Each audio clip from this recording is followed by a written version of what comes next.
Okay, this is part two.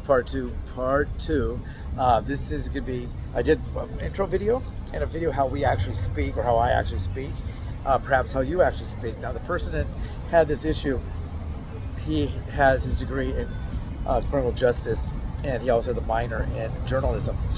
I think it's photojournalism, so he probably knows how to write a little better than I do and speak a little better than I do, and that's just fine. I don't have any problems with that.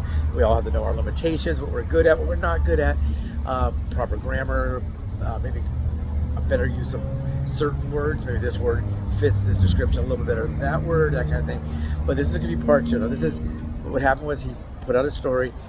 They wouldn't monetize it because of the way he wrote it. The way he spoke it, and Facebook wouldn't put out by the way he wrote it. And also, I guess, when he tried to put the YouTube video out and put on other channels too, or he shot it, I guess he shot it as a long form video, and then, just maybe when YouTube wouldn't let him monetize it or put it out, I think he said he tried on Instagram and Facebook and a few others, and they also blocked him and put him in their appropriate jails, the IG jail, the FB jail, the something jail, the men's central jail, I don't know. But here is the story cleaned up so it could be approved. Okay, I told the story the right way. Now I'm going to tell the story the way that they would require it to be approved. Okay, whatever the night was, a man, possibly African American, climbed over a fence and allegedly broke the glass of a lady's home. Entered the home. He found a large butcher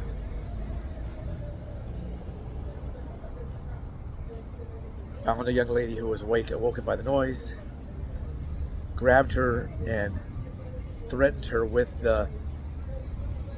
and he SA'd her. He SA'd her in the front, and he SA'd her in the back of her body, and he SA'd her repeatedly. Then he took and he allegedly 3 times with that. He started ransacking the house, and in doing so, he found a pew-pew. She had a pew-pew in the house. The family or whoever in the home, the homeowners had a pew-pew. He then took the pew-pew and he used it to unalive her.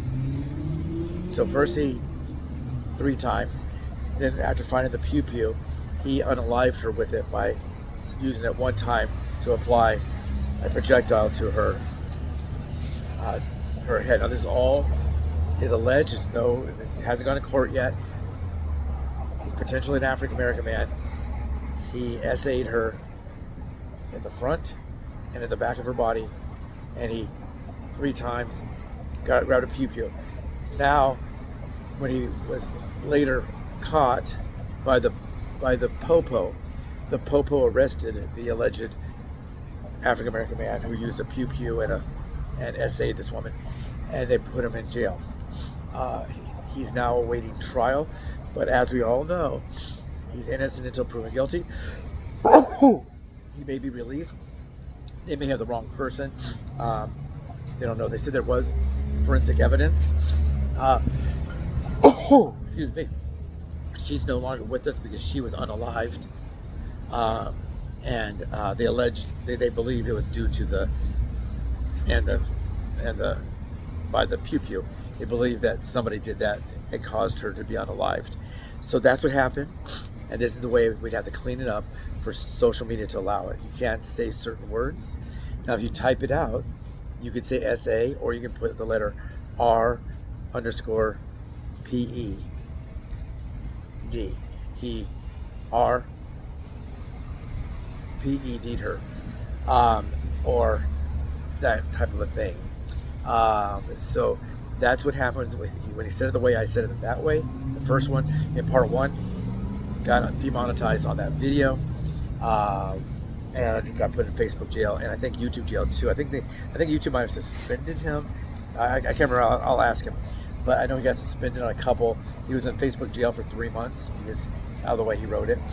He wrote out exactly what we would say to each other. We wouldn't say things like pew pew. I'm not going to say what we would say, or it could cause a problem here too. But part 1 is how we speak. Part 2 is how we have to speak for social media. Now, don't you think it's a little silly? You could have a channel, and on each time you write your little description, you can put, is it for kids? And you can put yes or no. So like the video I just talked about on these 2, I'd probably say it's not for kids. It would be for maybe a little bit older, or maybe I think it's okay. If my kid was 11 years old and he read that, it might open a channel of communication. Dad, what does it mean, this word? What is this? What happened here? As well, some people are really bad. We talk about that, about how people use these violent acts against certain segments of the population, or all population, but whether it's an act of violence or it's an act of something else. Can you say that word? You can't even say that word either. So that is how it happened. That's what happened. This is part 2, so this should be clean enough to be monetized. No problems, nothing. And there's also, the woman was in her 20s, and she was a Caucasian woman. So we know that she's Caucasian. We know she's in her 20s. The man, they are saying, is possibly African American. They have him in jail right now, but they say it's possible he was an African American, and he was in his 40s. He was a transient. I think they called him a vagrant. And I think he called him a vagrant. In California, we'd say unhoused, or people experiencing homelessness, or our neighbors experiencing homelessness. Those are the ways we can say it. But anyway, have a great day. This is part 2, and maybe I'll title that, so the way we must speak on social media. Take care.